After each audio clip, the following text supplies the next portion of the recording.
What's up, YouTube? Today I'm getting ready to head to Lowe's on this overcast Saturday to go pick up some gear for my fishing kayak. If you guys see the picture of it, let me show you to you guys right here. You guys can see I obviously lack rod holders, and the way my trolling motor is mounted, I'm just not a fan of it. So I planned on grabbing some 1.5 inch PVC, and I'm gonna make custom rod holders so I could be able to hold more rods, hold my net properly.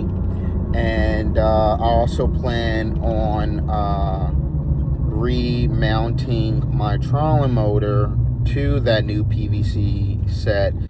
All right, back from Lowe's. When I get back home, I'm gonna lay out everything I purchased. Everything was under $100. I think it came up to $74. All the piping, the boats I'm using to mount my 2x4 to the PVC. All right, so unfortunately, I gotta head to an emergency plumbing job.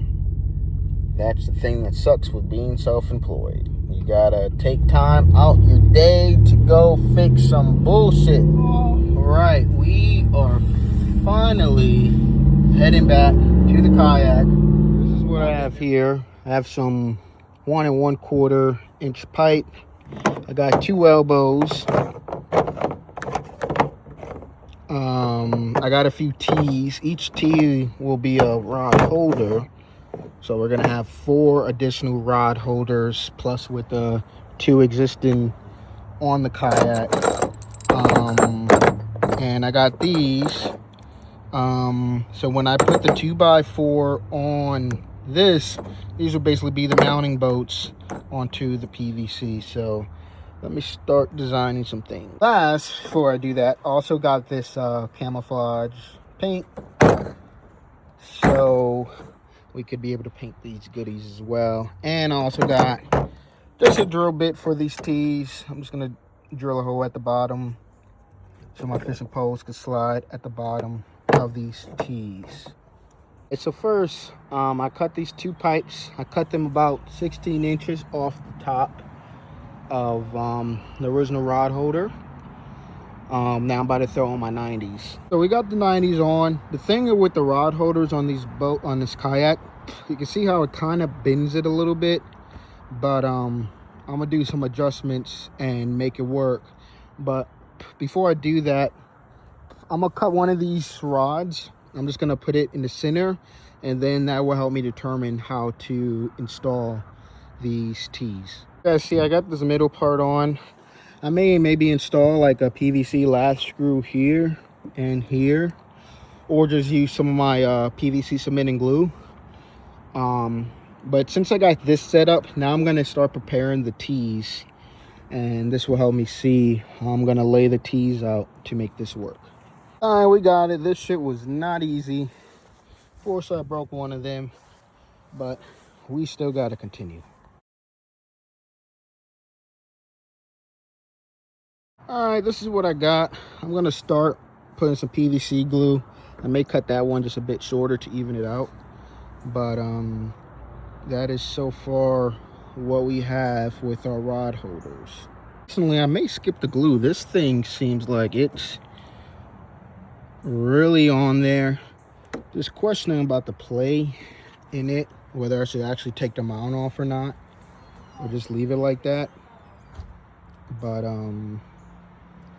this is what we got. All right, so I got the old board out. I got some of this APOC. This is the same stuff I use for roofs, flashings, and this should fill in those holes and prevent any water from coming into them. So here we have it. What I plan on doing, let me see if I could probably put it in the front part. No, it's not gonna work. So I'm gonna install this board on level. I'm gonna drill 2 holes there, 2 holes there, and use those bolts. I don't know, you guys can see it's at an angle, so the board's gonna be at a little bit angle, but the trolling motor should work if you adjust it properly to make it work. There we have it. I got the mount hooked up to these carriage boats. I was gonna put another screw on it, and as you see, I don't really think it's worth it. You have a little bit of play, but not too much.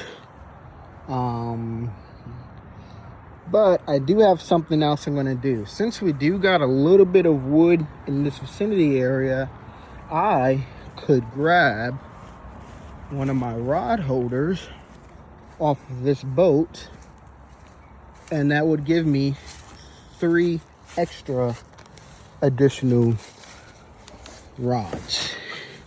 I'm gonna do something a little bit better.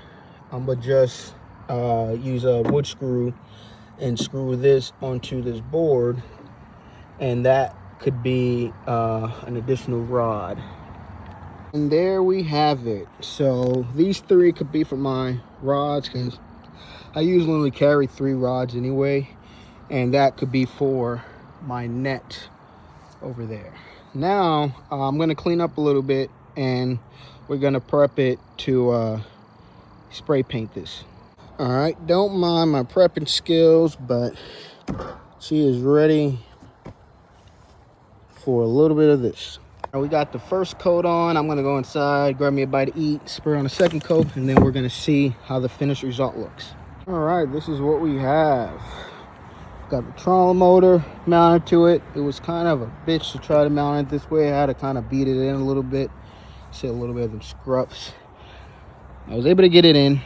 And the reason why I did it this way instead of like the other way is just because the way I originally got it set up, especially with the amount of line I have, it worked better like this. And then all I got to do is lift this up, and then it will drop. Obviously it's not going to drop because it's on the trailer.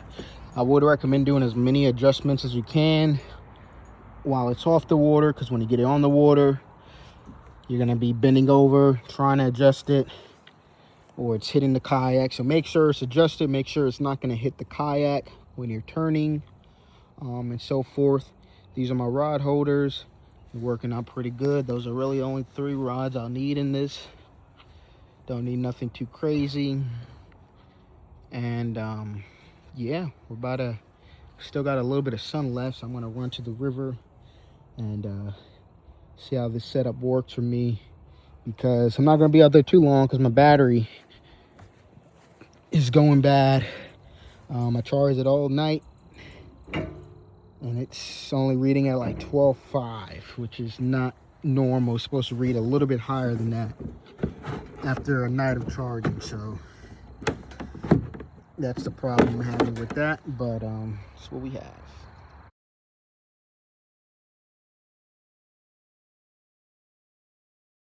More thing before I head out. Another thing I recommend doing is strapping up your motor.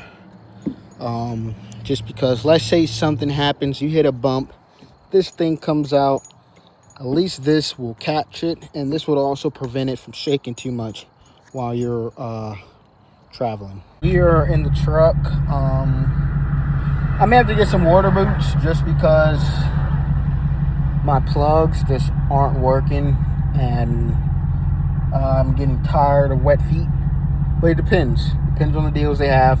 But another reason for me driving like this is to see how everything works out, especially when it's going against the wind on the highway, and we can see how that will work out. All right, so thank God I wasn't far, because since I did not use PVC glue, this thing ended up coming off with the poles.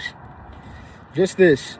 So I just used some of these lath screws right on the side of the highway to get out of work. So use glue or screws. I probably would prefer just lath screws. And I'm gonna see how it goes, but I'm gonna leave my